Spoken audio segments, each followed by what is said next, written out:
Welcome back to my YouTube channel. जय हिंद दोस्तों, आप सभी का मेरे इस चैनल में स्वागत है।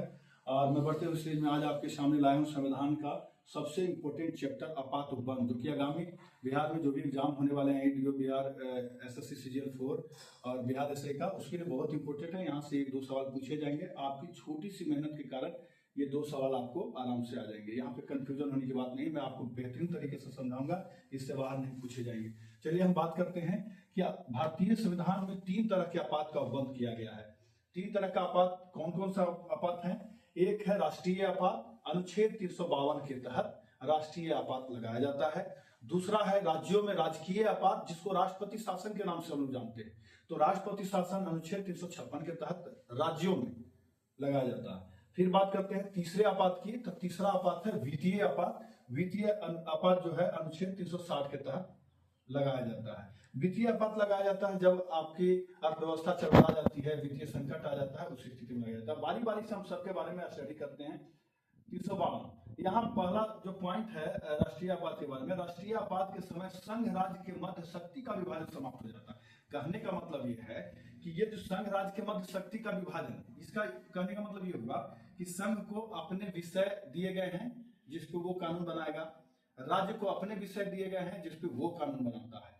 यहाँ पे होता क्या है कि जैसी राष्ट्रीय आपात लगेगा तैसी राज्य को जो विषय दिए गए थे कानून बनाने के लिए, वो राज्य का वो पावर छीन हो जाता है और वो केंद्र अपने अंदर ले लेता है। तो इस तरह से हम आपको ये कहना चाहेंगे कि राज्य के जो विषय हैं जो सूचित किए गए हैं राज्य के लिए, राज्य के विषय पर भी केंद्र के द्वारा कानून बनाया जाएगा। इसलिए यहाँ पर राज्यों का जो पावर है उसको छीन लिया जाता है, सब केंद्र में निहित हो जाता है। ये पहला पॉइंट था। दूसरा पॉइंट है भारत की संघात्मक प्रणाली एकात्मक रूप में कार्य करती है। पहले जो था कि राज्य के लिए भाई राज्य काम करेगी, राज्य में जो सूची में निर्धारित है उस पर राज्य सूची कानून बनाएगी, अपना कार्य को संचालन करेगी, केंद्र में जो है उसको केंद्र करेगी। लेकिन जैसे ही बताया कि राष्ट्रीय आपात लागू होता है, केंद्र का पावर बढ़ जाता है, केंद्र अपने अधीन सब पावर ले लेता है। यानी कि राज्यों के मैंने जो पावर होता है वो सीज हो जाता है और सब केंद्र के अतिनिहित हो जाता है। इसलिए बोला रहा है कि संघात्मक प्रणाली एकात्मक रूप में कार्य करने लगते हैं, संघ का बोलबाला हो जाता है। आगे पढ़ते हैं तीसरा पॉइंट। अब तक भारत में तीन बार कब? 1962, 1971 और 1975। तीनों को जानते हैं। 1962 में हुआ था कि चीन के द्वारा नेफा, जिसको आज हम अरुणाचल प्रदेश के नाम से जानते हैं, नेफा पर अधिकार कर लिया गया था, अवैध रूप से कब्जा कर लिया गया था, जिसके कारण युद्ध की स्थिति हो गई। और उस स्थिति में भारत चीन युद्ध जो हुआ और उस स्थिति में 1962 में पहली बार आपातकाल लगाया गया। दूसरा बार अघोषित युद्ध का मतलब होता है बिना घोषणा के, अचानक कोई कंट्री अगर दूसरे कंट्री पर बिना बताए अगर युद्ध छेड़ देता है तो वह अघोषित युद्ध हो जाता है। तो यही स्थिति हुआ था 1971 में। पाकिस्तान के द्वारा बिना बताए अघोषित युद्ध छेड़ दिया गया था और इसी के कारण दूसरी बार 1971 में आपातकाल लगा। तीसरी बार 1975 में लगा, जैसा कि आप लोग जानते हैं और कई बार चर्चा भी की जाती है कि इंदिरा गांधी के द्वारा, इंदिरा गांधी के शासन में 1975 में आंतरिक अशांति के आधार पर आपात लगाया गया था, जो कि बिल्कुल उस समय लोगों को लगा कि नहीं ये गलत है, ये मिसयूज है पावर का। तो इसी को ध्यान में रखते हुए आगे 44वां संविधान संशोधन लाया गया और ये जो आंतरिक अशांति के आधार पर आपात लगाने की जो प्रावधान था उसको आंतरिक अशांति न करके उसको आंतरिक अशांति के जगह पर सशस्त्र विद्रोह को शामिल किया गया था। आगे पढ़ते हैं। देखिए, हम अभी ये जानते हैं कि राष्ट्रीय आपात कब लगेगा? युद्ध की स्थिति में, जब कोई देश से युद्ध हो जाएगा उस स्थिति में। बाह्य आक्रमण, जब कोई बाहरी से आक्रमण कर देगा, कोई दुश्मन देश हम पर आक्रमण कर देगा, उस स्थिति में आपात लागू किया जा सकता है। एवं सशस्त्र विद्रोह, जब अंदर में हथियारबंद लोगों के द्वारा गुट बना के अगर सरकार के विरुद्ध युद्ध की स्थिति या अशांति फैलाया जाएगा तो उस स्थिति में भी हम क्या करेंगे? राष्ट्रीय आपात लागू होता है। आपात की घोषणा अनुमोदन, आपात जो लागू होता है उसका अनुमोदन होना बहुत जरूरी है संसद के द्वारा। कितने दिन में होगा? तो 1 महीना में। याद रहे, आपात जब घोषणा हो जाएगा तो उसको 1 महीना के अंदर अनुमोदित करना जरूरी है, तभी वो प्रभाव में रहेगा, अन्यथा फिर वो प्रभाव में नहीं रहेगा। तो ये जानना है कि आपात की घोषणा अनुमोदन संसद 1 माह में होना आवश्यक है। प्रत्येक 6 माह में। अभी बात आता है कि कितना दिन तक लगा रहेगा, तो इसके लिए हम ये जानते हैं कि प्रत्येक 6 माह में अधिकार है कि अनुमोदित कर करके आगे बढ़ाया जा सकता है। तो इस तरह से अनंत काल तक जा सकता है, अगर चाहे तो 3 साल, 4 साल, 5 साल, जितना दिन तक, जब तक लगेगा उसको कि अभी भी स्थिति सामान्य नहीं हुआ है तब तक लागू रहेगा। यानी कि 6-6 महीना करके टर्म को करते हुए आगे बढ़ाया जा सकता है और अनंत काल तक जा सकता है। ये अनुमोदित करते हुए समय सीमा बढ़ाया जा सकता है। ये हो गया। आंतरिक अशांति के जगह पर सशस्त्र विद्रोह के आधार पर आपात लगाने का प्रावधान किया गया कि ये जो आंतरिक अशांति है इसमें पावर का दुरुपयोग हो रहा है, इसलिए आंतरिक अशांति को हटा के सशस्त्र विद्रोह का आधार माना जाए। ये कब लाया गया? 44वां संविधान संशोधन 1978। बहुत इंपोर्टेंट एग्जाम से आप इसको रट लेंगे। पहले ये जानना है कि किस स्थिति में लगता है, तो युद्ध, बाह्य आक्रमण, सशस्त्र विद्रोह की स्थिति में। अब तक कितना बार लगा? तब 3 बार। 1962, 71, 1975 में आपात का प्रयोग किया गया था। और फिर क्या हम जानते हैं इसमें इंपोर्टेंट है कि आपात जब घोषणा होगा तो 1 महीना के अंदर अनुमोदित होना जरूरी है। फिर अगला कि 6-6 महीना करके अनंत काल तक बढ़ाया जा सकता है। और चौथा कि आंतरिक अशांति की जगह सशस्त्र विद्रोह किया गया 44वां संविधान 1978 के द्वारा। अब इसी में एक और पॉइंट हम जान लेते हैं कि अनुमोदन कितना दिन के अंदर करना है, तो 30 दिन के अंदर में करना है।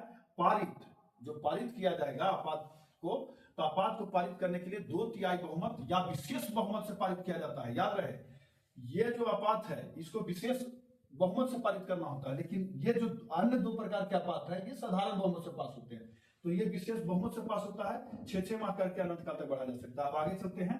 अनुच्छेद 356 या राजकीय आपात इसको बोलते हैं, इसी को राष्ट्रपति शासन भी बोलते हैं।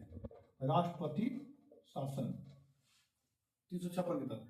अब इसमें हम देखते हैं राज्य में संवैधानिक तंत्र की विफलता के आधार पर लगाया जाता है। संवैधानिक तंत्र का विफलता का मतलब ये हो गया कि मान के चलिए केंद्र के द्वारा कोई जो 100 गो या पहले 97 था, 100 कर दिया गया सूची। केंद्र द्वारा जो 100 गो सूची निर्धारित है उसमें किसी पर भी अगर केंद्र कानून बनाती है और उस चीज को लागू करने में राज्य विफल हो जाता है, उस स्थिति में राष्ट्रपति शासन लग जाएगा। केंद्र को अधिकार है कि आप विफल हैं, आप मेरे द्वारा बनाए गए कानून को आप अपने राज्य में लागू नहीं कर पा रहे हैं और ये संवैधानिक आपकी विफलता है, तो इस स्थिति में राष्ट्रपति शासन लगेगा। राष्ट्रपति शासन एक और स्थिति में लगता है, जैसे मान के चलिए अभी बिहार में चुनाव हुआ था, बिहार में चुनाव हुआ, किसी को भी बहुमत नहीं मिला, त्रिशंकु स्थिति हो गया।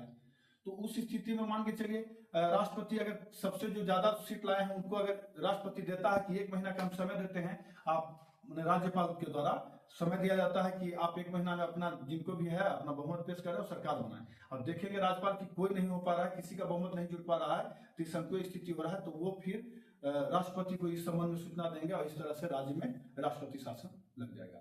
ठीक है, आगे चलते हैं। राज्य विधानसभाएं भंग कर दी जाती है। जब यहाँ राष्ट्रपति शासन लगेगा राज्यों में तो क्या होती है कि राज्य विधानसभाएं भंग कर दी जाती है और शक्तियों का विभाजन समाप्त हो जाता है। यहाँ पर शक्तियों का विभाजन समाप्त का मतलब कि राज्य का जो भी पावर है वो सीज हो जाएगा, वो राज्यपाल के द्वारा संचालित होगा, वो केंद्र के अधीन हो जाएगा। ये कहना चाह रहा, मतलब कोई भी राज्य को किसी तरह का अधिकार नहीं रह जाएगा कानून बनाने का उस स्थिति में जब राष्ट्रपति शासन लगेगा। तो भारत की शासन प्रणाली एकात्मक रूप में कार्य करने लगती है। वही बात है कि केंद्र का ही बोलबाला हो जाएगा, केंद्र ही सर्वेसर्वा हो जाएगा, केंद्र ही उस समय जब राष्ट्रपति शासन लगे रहेगा किसी राज्य में तो जो भी कानून बनाएगा सब केंद्र से बनेगा, वहीं से बनेगा, संसद से, फिर इसका अधिकार नहीं रह जाएगा। आगे बात करते हैं अनुच्छेद 356 का प्रयोग सर्वप्रथम पंजाब में हुआ था, जैसा कि आप लोग जानते हैं। अब हम आगे बात करते हैं, इसमें थोड़ा सा इंपोर्टेंट पॉइंट है कि अनुच्छेद 356 जो है राष्ट्रपति शासन वाला, ये आपात जो है अनुमोदन होता है 60 दिन में। याद रहे 30 दिन में, लेकिन ये दोनों जो है इसको अनुमोदित होने के लिए 60 दिन लगता है समय, तो ये 60 दिन में अनुमोदित होता है। याद रहे पारित होने के लिए इसको बताया साधारण बहुमत 1/2 बहुमत या साधारण बहुमत से पास होता है। 6-6 माह करके राष्ट्रपति शासन को 3 साल तक, अधिकतम 3 साल तक लगाया जा सकता है। आगे बात करते हैं, ये हो गया आपका राष्ट्रपति शासन। अब तीसरा जो है लास्ट वो वित्तीय आपात है। जब आपकी यहाँ की वित्तीय व्यवस्था चरमरा जाएगी, आर्थिक मंदी की स्थिति आ जाएगी या पूरे विश्व में आर्थिक संकट की स्थिति उत्पन्न होगी, उस स्थिति में वित्तीय संकट को वित्तीय आपात को लाया जा सकता है, वित्तीय आपात लगाया जाता है। अब बात करते हैं संघ राज्य के मध्य करों का विभाजन स्थगित कर दिया जाता है। जो कर के बारे में है ना कि इस पे जो कर होगा इसमें राज्य का इतना हिस्सेदारी होगा, केंद्र को इतना मिलेगा, वो सब कहानी खत्म हो जाएगा। अब सीधे कहेगा केंद्र की अब जो भी होगा उस सब हमारे पास लाइए, स्थगित होता है। जब तक वित्तीय आपात लगा रहेगा तब तक ये जो राज्यों को मिलने वाले कर और टैक्स है ना वो सब समाप्त कर दिया जाएगा और केंद्र पूरा का पूरा टैक्स का मालिक हो जाएगा।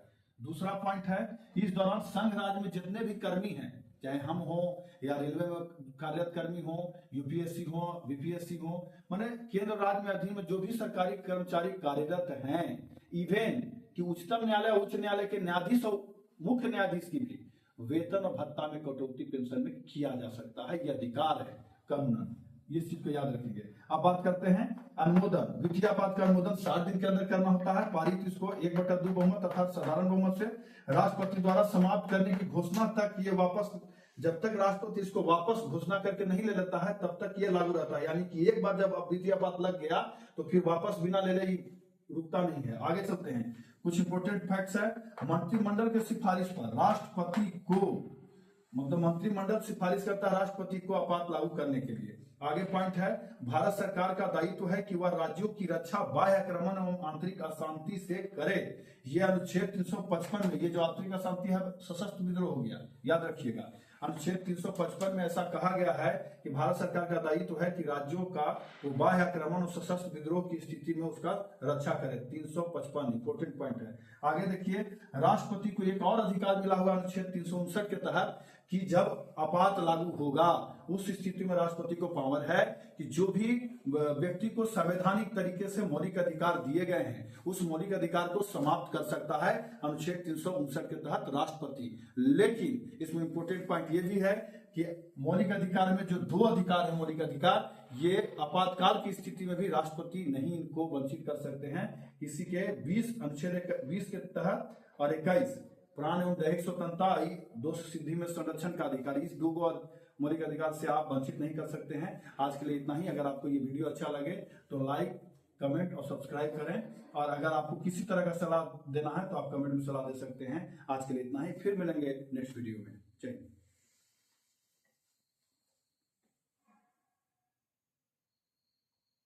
वही तो बोले, भागा भागा के फिर